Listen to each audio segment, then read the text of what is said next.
Malam kita ini mafam da pangkok na bubu Manipur da su International Day Against Drug Abuse and Illicit Trafficking thauram pangkok na ri.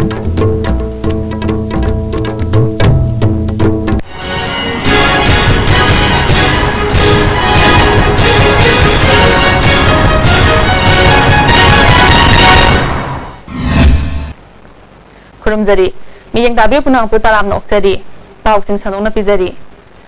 Malim getay mafam da pangthok na bagong Manipur da su International Day Against Drug Abuse and Illicit Trafficking gi thauram pangthok na ri. Thauram sigi sarong amang oina Manipur gi University Students Union na sinduna cycle rally ama University asigi Dr. Kamal Indoor Stadium dagi Students Welfare Din Professor and Mohila Maitai na lamthakre. Jenims Hospital sponsor tawduna pangthok liba thauram masiga mari leinana Professor and Mohila Maitai na haikibada self-responsibility and realization against drug abuse and illicit trafficking haiba theme da silliba cycle rally asina masigi fattaba sing asi mayam da khanghanaba rally ni haiki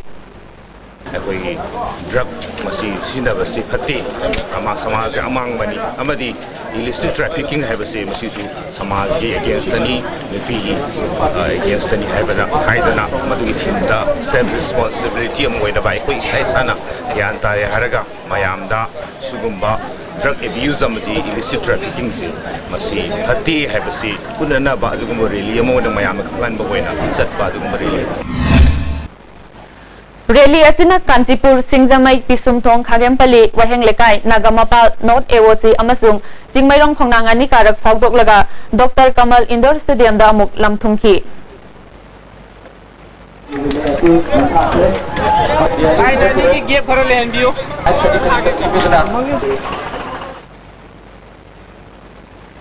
Sajiwa Jail Authority amadi Nirvana Foundation anina su sinduna Sajiwa Jail da International Day Against Drug Abuse and Illicit Trafficking thauram pangthoki thauram aduda jail gi SP W Fanit Phang Additional SP A Kunjakisor DSP L Jivan Nirvana Foundation gi Secretary S Sobanana President L Jonita yauna tongan bamiyoi kyana saruk yaki SP Fanit Phang haikibada malegi manungda khwaidagi laina sen tanba nungai basingi manungda drug lalon basiso amani haiki drug habse masi quality pasha pangwa lalon mana quality pasha pangwa put amani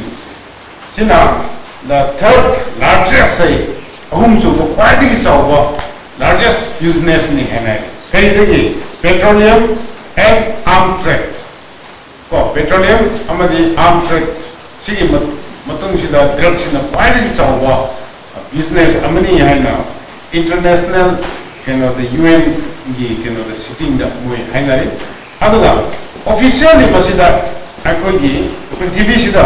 190 millions people asina drug charge report toina register Nirvana Foundation ki Secretary Sobhana haikibada drug season abasina amangba kaya oi haiba khanglabasu miyoi kaya na season abadi letri haiki aina yadaba number 4 ke yordi police na faradi kailene sida tu lagda na sa ana drug season no basna koi da atuki madde kamal ko lai ya na da ai physically mangal lai family ke relationship hum phagate society ke relationship phagate psychologically ai da loi chala kani last legal ki kota lagda ai ni wa ma da thak to ye ba Khetri Chandam Lekai Women Development Association na Khetri Gauda National Environment Campaign pangthokre akhang hai kaya na umang kannaba amadi sa ujek jiba panba khudingmak hinghanbada mateng pangminna si haiba wafam sing phongdoknaki malak thana tema break amatang lawjari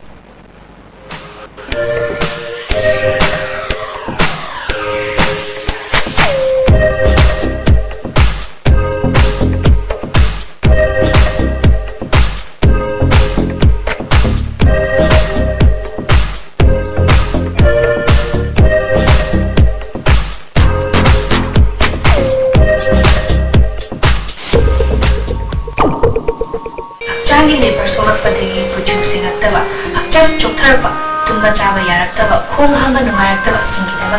amatta nairba upaidi jolip syrup amasung jolip capsule wo changmina sinabiyo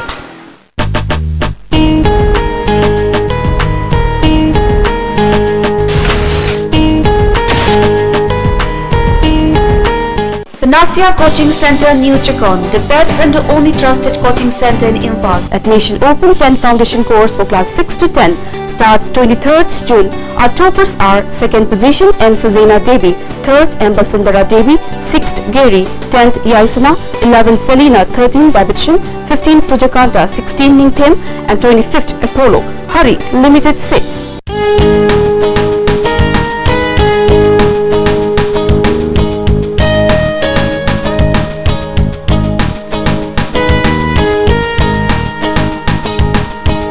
नौना सानरपा हकुलपा body बिल्डर्सिंगना स्टामिन की body growth सिनबियो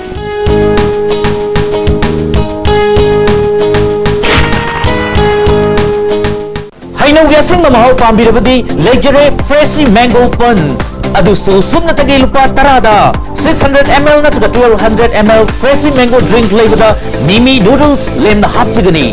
Samprado na Fresh Winning Labadi Tapiyo Freshly Nimbu Pani Unamaktagi Fresh Amasung Pure Oiraba Freshly Institute of Cooperative Management, ICM Lumphil Path Info, under the Ministry of Agriculture and Farmers Welfare, Government of India. Admission open for higher diploma in cooperative management, core programs HDCM and BBA, PGDBM, PGDCA. Facilities available, hostel for boys and girls, 24 hours broadband internet connectivity, well-stocked library, standby generator for uninterrupted power supply. Taram na moksari.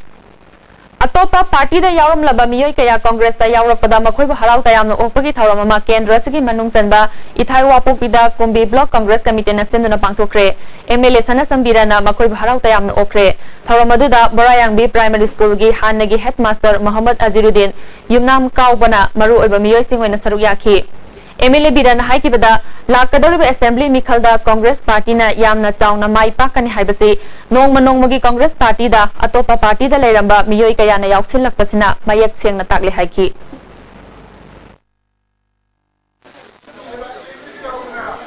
Disini panga krahena thangaga koi bhot tajari basi adugo sigi matung dai koi sahi mari si kendra sigi development ai chin chin hajar roi amang da bayam sangna haibi khe krimak sigi masi mayam singa sigi lakma tamasida MP ki election da akoina akoige assembly da lising ni pan khare hemdu maroi babao amukhna Malim ke tay mapam da pangthok na bago Manipur da su International Day Against Drug Abuse and Illicit Trafficking ki thawram pangthok na ri ni tabi punang ko amukana from dari